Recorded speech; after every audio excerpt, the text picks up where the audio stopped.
आज की जो प्रेस वार्ता है, इस प्रेस वार्ता में जो हमारे हरियाणा प्रदेश के अंदर गरीब परिवार, बीपीएल परिवार, जिनको 100 गज के प्लाट पीछे देने का बात कही गई थी, उन लोगों को प्लाट के नाम के ऊपर जगह दिखा दी गई, परंतु कोई पोजीशन या उनके नाम कोई रजिस्ट्री नहीं हुई। और काफी संख्या के अंदर ऐसे लोग चक्कर काट रहे थे कि हमें उस 100 गज प्लॉट की पोजीशन भी मिले, उसकी रजिस्ट्री भी मिले। बहुत सारे ऐसे बेनिफिशरीज थे, लाभार्थी थे, जो ये चाहते हैं कि हमें 100 गज का प्लॉट मिले। उसको लेकर के एक योजना पिछले दिनों आदरणीय मनोहर लाल जी ने वो बनाई। विधानसभा के अंदर भी इसका बजट का अलग से प्रावधान किया गया और उसके निमित्त कल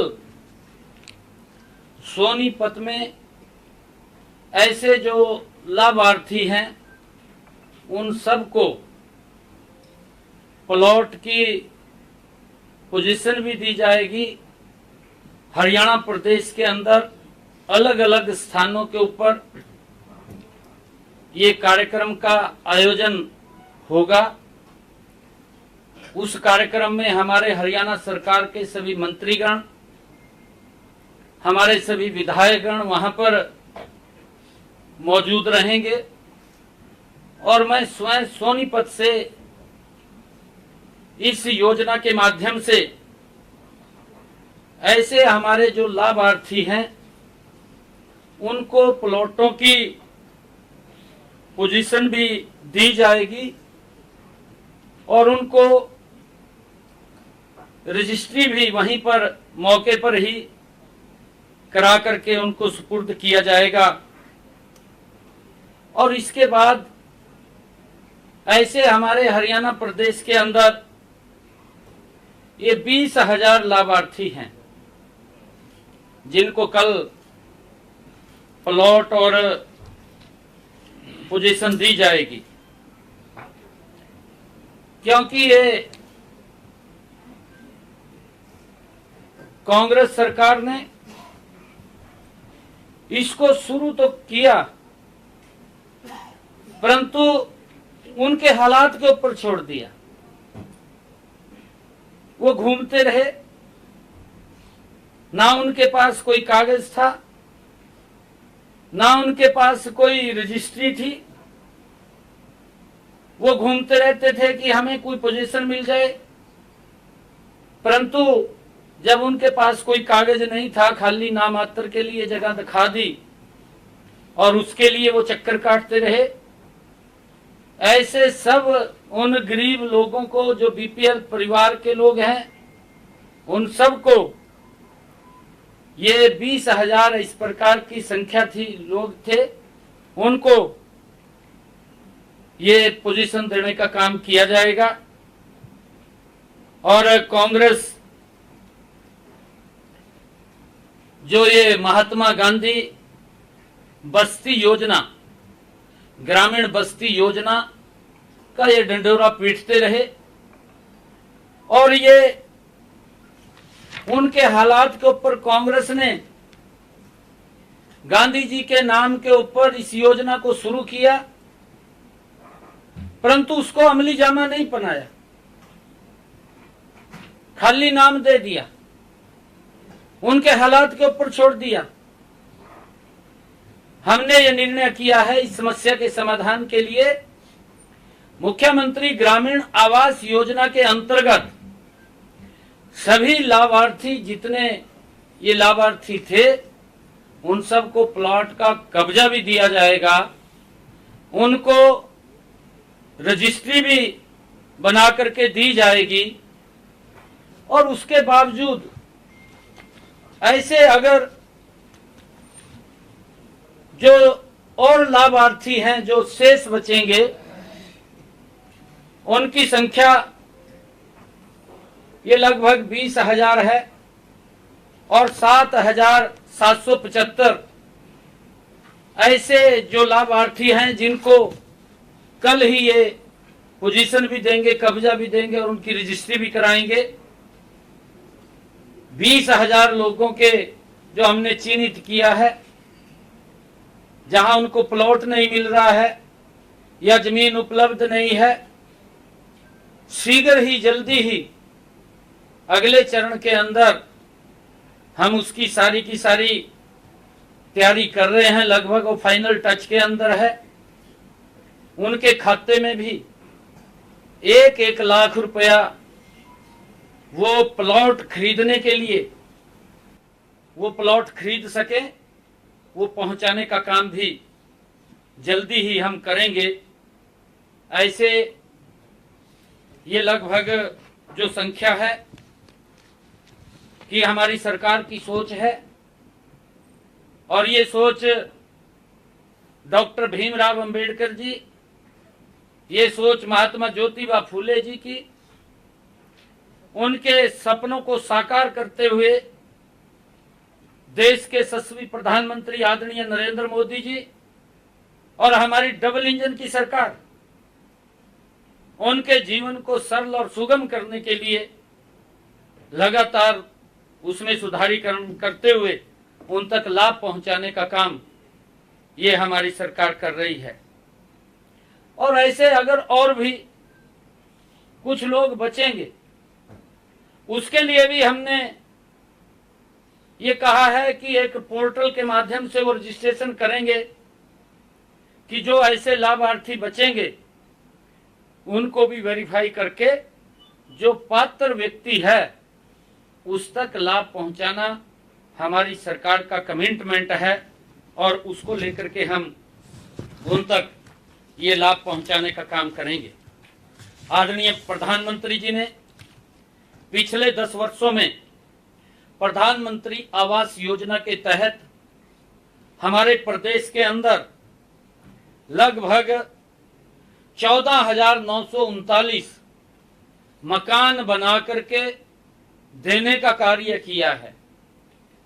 प्रदेश के अंदर लगभग 15,356 निर्माणाधीन हैं जिनके ऊपर काम चल रहा है।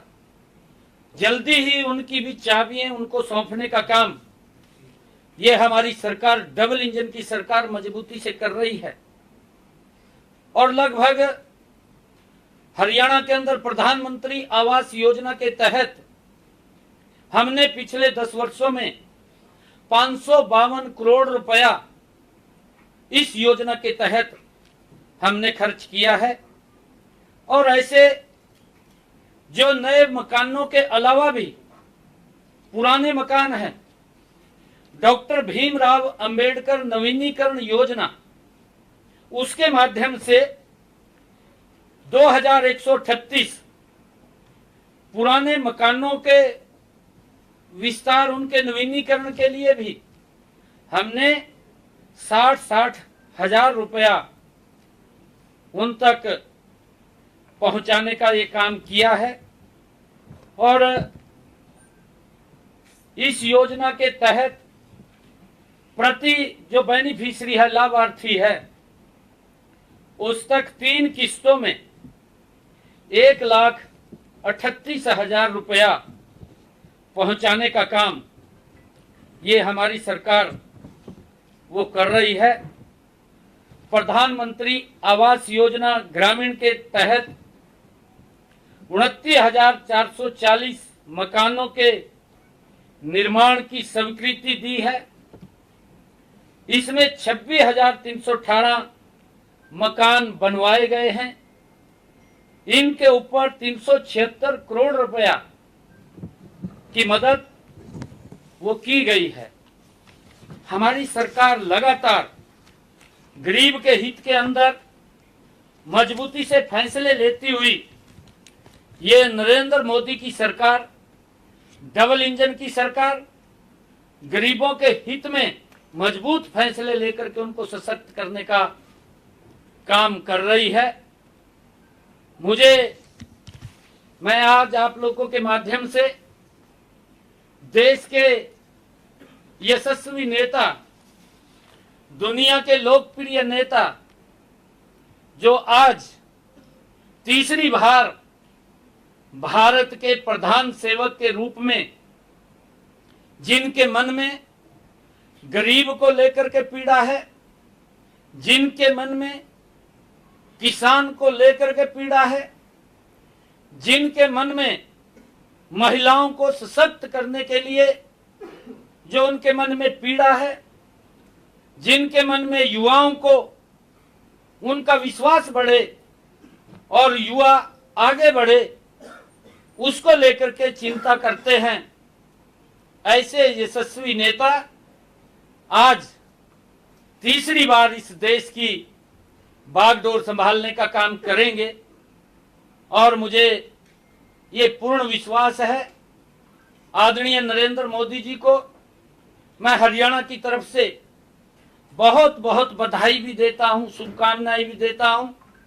उनके नेतृत्व के अंदर ये भारत और गति से आगे बढ़ेगा। जो आदरणीय मोदी जी का संकल्प है कि हमने भारत को 2047 तक ये विकसित राष्ट्र बनाना है, हरियाणा पूर्ण रूप से आदरणीय मोदी जी के साथ खड़ा होकर के उनके संकल्प को साकार करने में मजबूती प्रदान करेगा। और मुझे आज आप लोगों के माध्यम से ये भी एक बात और कहनी है कि जो कांग्रेस के युवराज जिस प्रकार से ये पवित्र संविधान की बुक लेकर के वो पूरे देश के अंदर गरीबों को उनको लाभ तो देने की बात 60 सालों के अंदर कांग्रेस ने नहीं की, परंतु ये झूठ का डंडोरा पीटने का काम ये कांग्रेस के युवराज, कांग्रेस के नेताओं, घमंडिया गठबंधन के लोगों ने जो ये देश के गरीबों को ऊपर अत्याचार किया है, उनको भ्रमित किया है, उनको झूठ के जंजाल में फंसाने का काम किया है। ये दुर्भाग्यपूर्ण है कि मोदी जी आएंगे तीसरी बार और वो संविधान को समाप्त कर देंगे, आरक्षण को समाप्त कर देंगे। इस प्रकार का पाप कांग्रेस और घमंडिया गठबंधन के लोगों ने किया है और उस पाप के आधार के ऊपर ही, क्योंकि जो सीटें उनकी आई हैं वो इसी झूठ के आधार के ऊपर आई हैं, देश इसको समझ रहा है। आज देश पूर्ण रूप से समझ चुका है कि ये जो बुक, ये जो पवित्र संविधान जिसका सम्मान कभी भी कांग्रेस ने नहीं किया है, मैं आज आपके बीच में कहना चाहूंगा, सबसे पहले जो डॉक्टर भीमराव अंबेडकर जी ने विरोध किया था लोकसभा के अंदर, उन्होंने ये बात खड़े होकर के कही थी कि जो धारा 370 है, जो जवाहरलाल नेहरू जी ने उसको शामिल किया था, धारा 370 बनाई थी, डॉक्टर भीमराव अंबेडकर जी ने उसका विरोध किया था। ये धारा 370 इस पवित्र संविधान में शामिल नहीं होनी चाहिए। संविधान की मूल भावना के साथ खिलवाड़ करने का काम सबसे पहले अगर किसी ने किया वो कांग्रेस पार्टी ने किया। मुझे बड़ा दुख होता है, लगातार बाबा साहब के इस पवित्र संविधान को कांग्रेस और घमंडिया गठबंधन के लोगों ने मंचों के ऊपर अपमानित करने का काम किया है। उनको देश से माफी मांगनी चाहिए। और मैं ये भी बताना चाहता हूं कि जब दूसरी बार इस पवित्र संविधान से डॉक्टर भीमराव अंबेडकर जी की मूल भावना से कांग्रेस ने इससे खिलवाड़ करने का काम तब किया जब 1975 में इमरजेंसी लगी, इंदिरा गांधी ने उस समय के अंदर संविधान जो हमारी धारा 39 है, धारा 39 के अंदर ये प्रावधान ये कांग्रेस पार्टी ने किया, और ये किया कि अगर प्रधानमंत्री छल से, कपट से, बेईमानी से या किसी और अन्य संसाधनों से, चाहे वो पैसे के बल के ऊपर हो, चाहे वो भ्रष्टाचार के बल के ऊपर हो, चाहे देश के लोगों का शोषण करके वो जीत जाए, तो उसको मान्यता देनी पड़ेगी।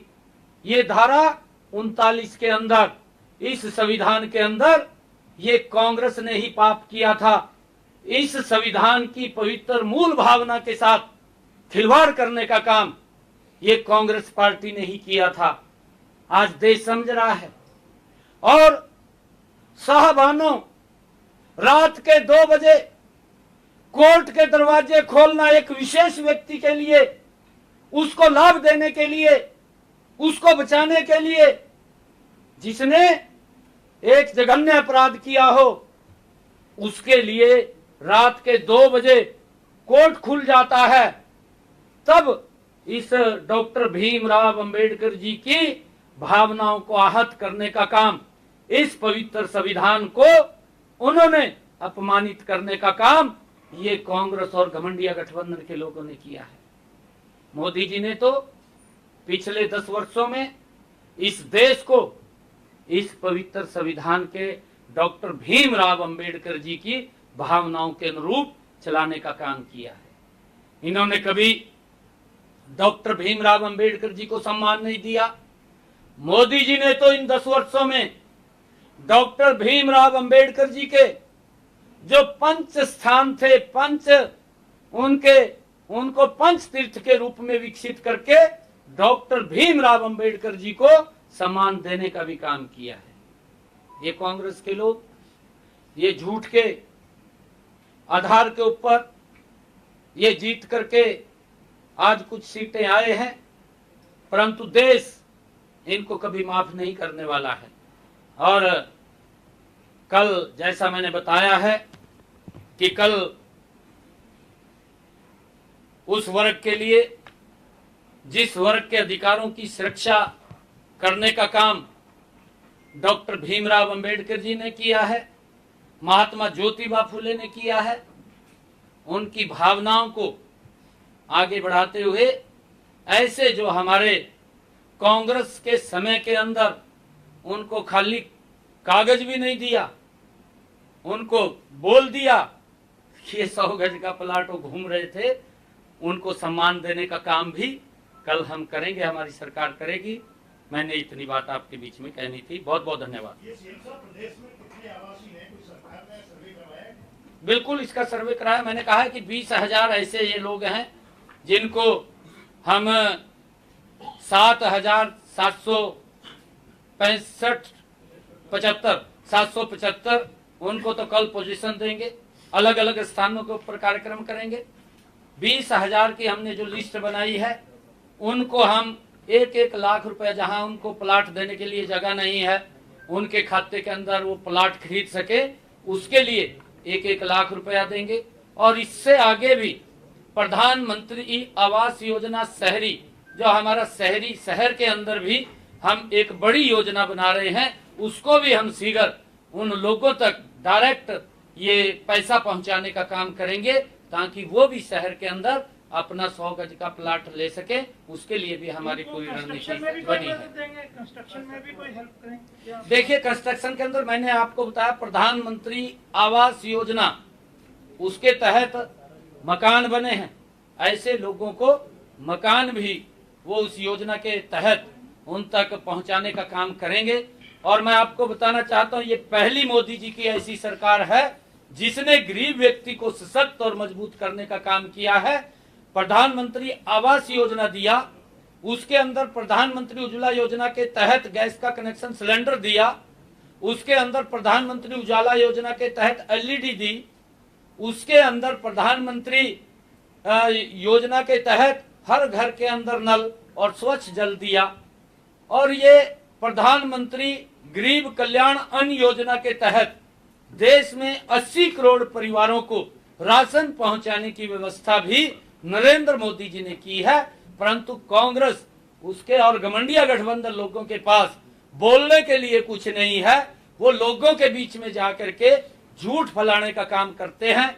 आज हमारे सीएम रेसिडेंस के ऊपर, संत कबीर कुटीर के ऊपर प्रदेश से ऐसी समाज के बड़े प्रबुद्ध जन, बुद्धिजीवी व्यक्ति आए थे और उनके बीच में बैठ करके ये सब बातचीत हुई है। ये आश्वासन उन्होंने दिया है कि ये कांग्रेस ने जिस प्रकार का दुष्प्रचार करके लोगों को गुमराह किया है, वो सभी बुद्धिजीवी व्यक्ति घर घर के अंदर जा करके लोगों को उनके इस झूठ का पर्दाफाश करने का काम वो करेंगे। आज वो भारी संख्या के अंदर पूरे मुख्यमंत्री जी सुनिए, मुख्यमंत्री जी, ये जो परिवार पहचान पत्र पोर्टल है, ये कम से कम 3 महीने से बंद पड़ा है। लोग परेशान हैं और तमाम कार्यालयों के चक्कर लगाते, कोई उनकी सुनवाई नहीं कर रहा है। ना तो परिवार स्प्लिट हो पा रहा है, ना पा रहा है, बार बार समाचार कार्यालयों के दफ्तर चक्कर लगा। तो इसके ऊपर भी समाधान सोच रहे हैं कोई आप? बिल्कुल, ये आपने ठीक बात कही है।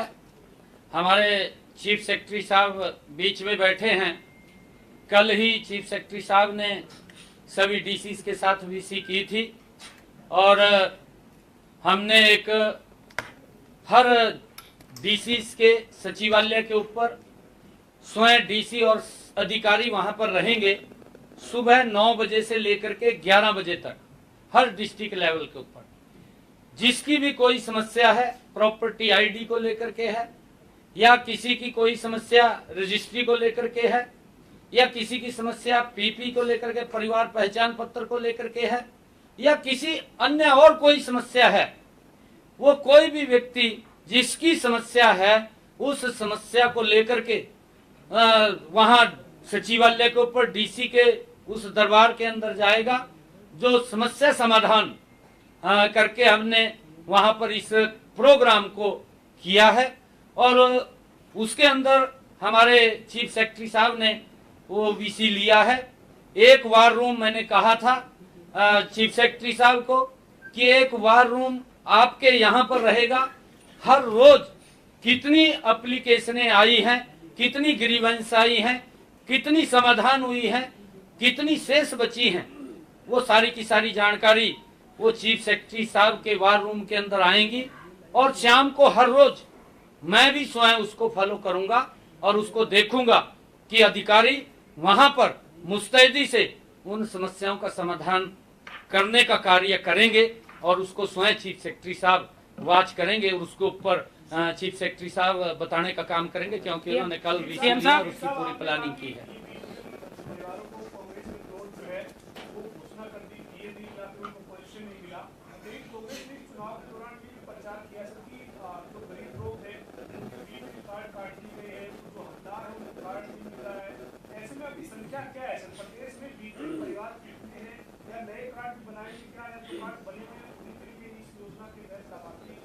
देखिए, मैं बताना चाहूंगा कि कांग्रेस लगातार झूठ का सहारा लेती है।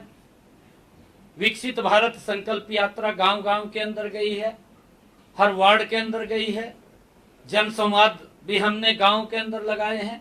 उसके बाद विकसित भारत यात्रा चली है। गांव के अंदर किसी की कोई अगर इनकम, स्वयं स्थापित इनकम भरी है, अगर ज्यादा इनकम भरी गई है, उसके कारण दिक्कत आई है, उसको दुरुस्त किया जा रहा है। हमने गांव के अंदर भी बोला था, आज भी मैं इस प्रेस के माध्यम से, आपके माध्यम से ये बात कह रहा हूं, एक भी पात्र व्यक्ति जिसको सरकार की योजना का लाभ मिलना चाहिए, चाहे उसको बीपीएल कार्ड बने, चाहे उसकी बुढ़ापा पेंशन हो, वो एक भी व्यक्ति नहीं बचेगा। उन सब को दुरुस्त करके, ठीक करके उन तक लाभ पहुंचाना, ये हमारी सरकार का कमिटमेंट है। क्योंकि कांग्रेस ने लगातार दुष्प्रचार करते रहे हैं कि बीपीएल कट गए, किसी का कटा नहीं है। ज्यादा बीपीएल कार्ड बने हैं, जो पीछे उनके समय के अंदर संख्या थी उससे लगभग 1 गुना ज्यादा संख्या अब बीपीएल कार्डों की बनी है। और बुढ़ापा पेंशन भी जो 3000 रुपया देने का काम बुजुर्गों को सबसे ज्यादा देश के अंदर अगर कोई कर रहा है तो हमारी ये डबल इंजन की सरकार कर रही है। और बुजुर्गों को अब दिक्कत नहीं है, जो ही 60 साल के होते हैं तो उनका पेंशन बन करके स्वयं घर के ऊपर आ जाती है। ये भी हमारी सरकार ने उनको एक सुविधा दी है कि किसी ऑफिस के चक्कर काटने की जरूरत नहीं है। परंतु जो ये सारी की सारी रचना है कि ग्रीवेंस सुनेंगे उसके ऊपर, क्योंकि हमने ये पूरा का पूरा प्लानिंग वो बनाई है। और कल आदरणीय चीफ सेक्रेटरी साहब ने पूरे डीसीज के साथ ये वीडियो कॉन्फ्रेंसिंग के माध्यम से आज ऑर्डर भी जारी किए हैं और आदेश भी दिए हैं कि सभी 9 बजे से लेकर के 11 बजे तक अपने अपने कार्यालय पर वहां पर लोगों की ग्रीवेंस को सुनेंगे। किसी प्रकार की जो ग्रीवेंस होगी, कई प्रकार की हैं, चीफ सेक्रेटरी साहब उसके अंदर बताएंगे। सीएम साहब अभी तो जो कांग्रेस, जो आपने प्लॉट की बात की सीएम साहब, कांग्रेस सरकार ने 2014 में जब 5 से 14 तक चली हो, उन्होंने कहा था कि हमने 4,82,000 लोगों को 100 गज के प्लाट दिए हैं। कुछ लोगों को रह गए थे वहां पर जमीन गांव में नहीं थी, उनको उस सरकार ने कुछ नहीं दिया। तो अब 4,82,000 को आप ये कह रहे हैं उनको कोई प्लॉट नहीं मिला? नहीं, देखिए वो घूमते रहे। नहीं, मैं ये बात घूमते रहे या जो रिमेनिंग थे वो घूमते रहे। मेरा पॉइंट यही है। एक मिनट, मैं आपका पॉइंट समझ रहा हूँ, मैं उनका पॉइंट भी समझ रहा हूँ जी। मैं दोनों का पॉइंट समझ रहा हूँ जी। जो व्यक्ति इतने लंबे समय से उन्होंने एक सोसा छोड़ करके वो दिए 100 गज के प्लाट दे दिए, परंतु उनको बता दिया ये जमीन पड़ी है। वो आज तक घूम रहे थे, ना तो उनके नाम कोई रजिस्ट्री हुई, ना उनके पास कोई कागज था। वो बार बार ये चक्कर काट रहे थे कि हमारे को भी अप्रोच करते थे, परंतु हमने उसका एक सिस्टम बना करके विधानसभा के अंदर हम लेकर के आए और विधानसभा के अंदर उसका अलग बजट तय किया। बजट तय करके जहां पर अगर किसी को प्लॉट नहीं मिला है, जो जमीन नहीं थी, उनको हम 1 लाख रुपए देने वाले हैं, उनको लाख रुपए देने वाले हैं। और बाकी को जिनके प्लॉट थे उनको हम पोजीशन देने वाले हैं, कब्जा देने वाले हैं, ताकि वो अपना वहां पर मकान बना सके। नहीं तो मकान नहीं बना सकते। चाह रहा जो 20,000 के प्लॉट है, ये वो है जो बच गए थे। जी,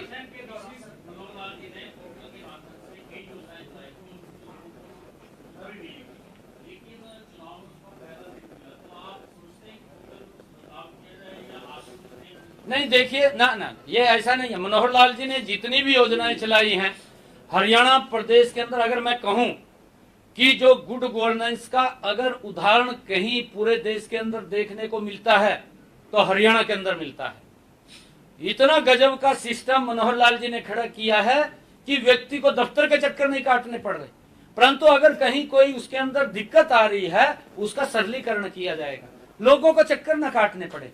ये हमारा कमिटमेंट है, हम बार बार कह रहे हैं। क्योंकि पीछे कोड ऑफ कंडक्ट लग गया था, उसके अंदर हम इसको आगे नहीं बढ़ा पाए, परंतु हमने तुरंत जो ही कोड ऑफ कंडक्ट हटा उसके बाद एकदम उन सब बातों को लेकर के उनका सरलीकरण करने का काम कर रहे हैं। और मैंने कहा है कि अभी चीफ सेक्रेटरी साहब बताएंगे सारे इस विषय को। एक भी व्यक्ति को, किसी को चाहे एनडीसी का विषय है या किसी का कोई परिवार पहचान पत्र को लेकर के समस्या है या किसी की रजिस्ट्री को लेकर के समस्या है, कोई समस्या नहीं रहने देंगे। उसका सरलीकरण, उसका समाधान करने का काम ये हम करेंगे और जल्दी हो जाएगा। सर, सवाल है, दिल्ली सरकार लगातार पानी के मामले पे एक बोलिए। दिल्ली सरकार पानी के मामले पे हरियाणा को लगातार घेर रही है। आप ये बताएं कि वास्तविक स्थिति क्या है? 137 क्यूसेक पानी देने के लिए भी कहा था सर, कल सुप्रीम कोर्ट में स्टेटस रिपोर्ट भी देनी है, उसको लेकर के क्या दे रहे हैं? हम अपने चैनल से पानी देना था हम। नहीं, देखिए ऐसा नहीं है। जो दिल्ली सरकार ने एक अल्फनामा दिया या उन्होंने कुछ किया, वो पिछले बार भी उन्होंने किया था। वो गुमराह करने वाली इस प्रकार की भ्रामिक स्थितियां पैदा करते हैं, क्योंकि उनका जो डीएनए है, डीएनए के अंदर अगर आप लोग देखेंगे वो बगैर झूठ के तो जी नहीं सकते। उनके डीएनए के अंदर झूठ है, झूठ का सहारा लेकर के वो काम करते हैं। पिछली बार जब लेटर उन्होंने दिया था, इस प्रकार की बात को उठाया था, माननीय कोर्ट के अंदर भी वो विषय गया था। जब कोर्ट ने एक अलग कमेटी बना करके उसकी तहकीकात की और ये पाया कि हरियाणा जो कमिटमेंट हुआ है उसका पूरा पानी दे रहा है, उसने जब ये पाया, अब फिर उन्होंने वो इस प्रकार का लेटर दे दिया। हमारे पास भी पानी कोई बाहर से तो नहीं आ रहा, हमारे पास तो पानी लिमिट है।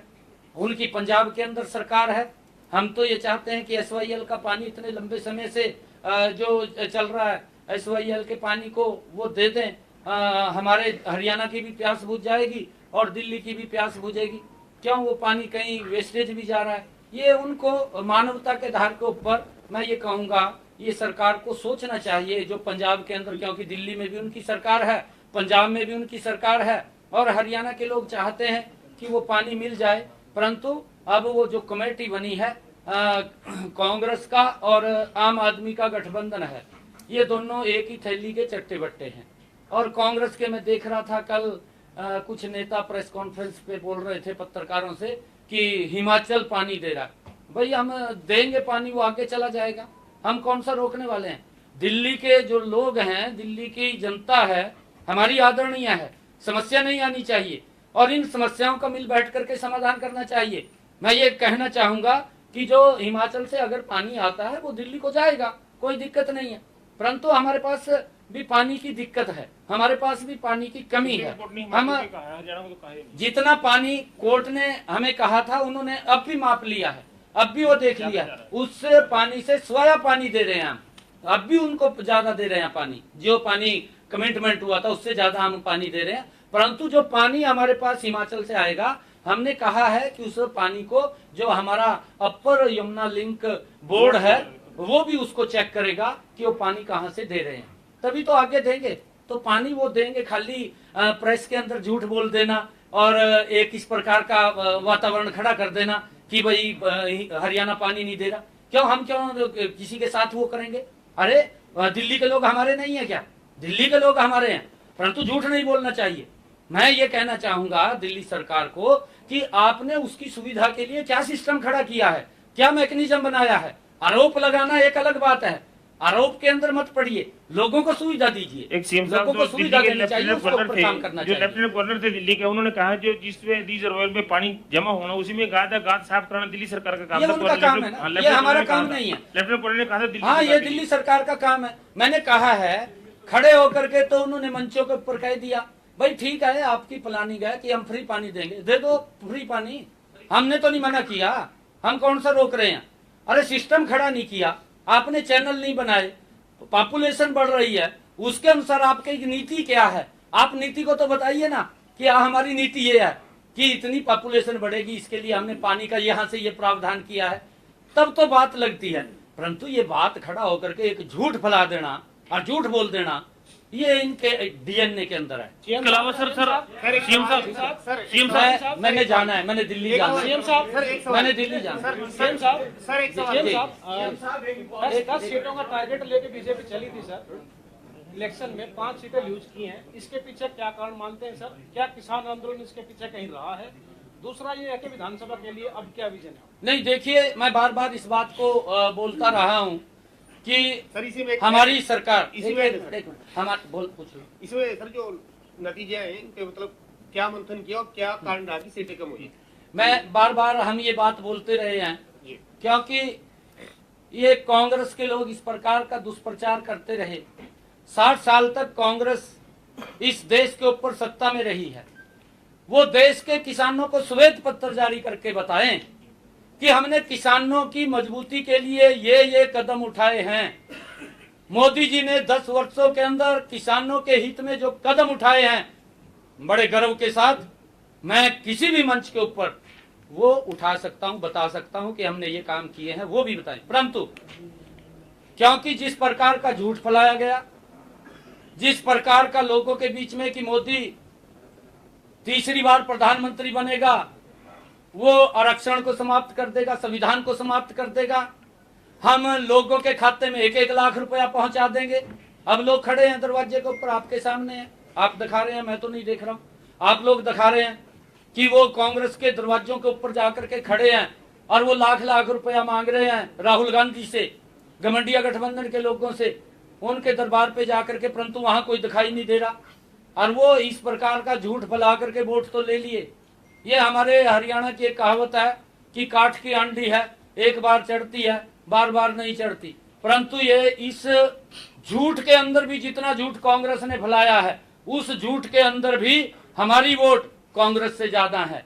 परंतु समीकरण बन जाते हैं, जो सीटों का बना है उसके अंदर हमारे वोट आज भी ज्यादा है, हमारी परसेंटेज भी ज्यादा है कांग्रेस से।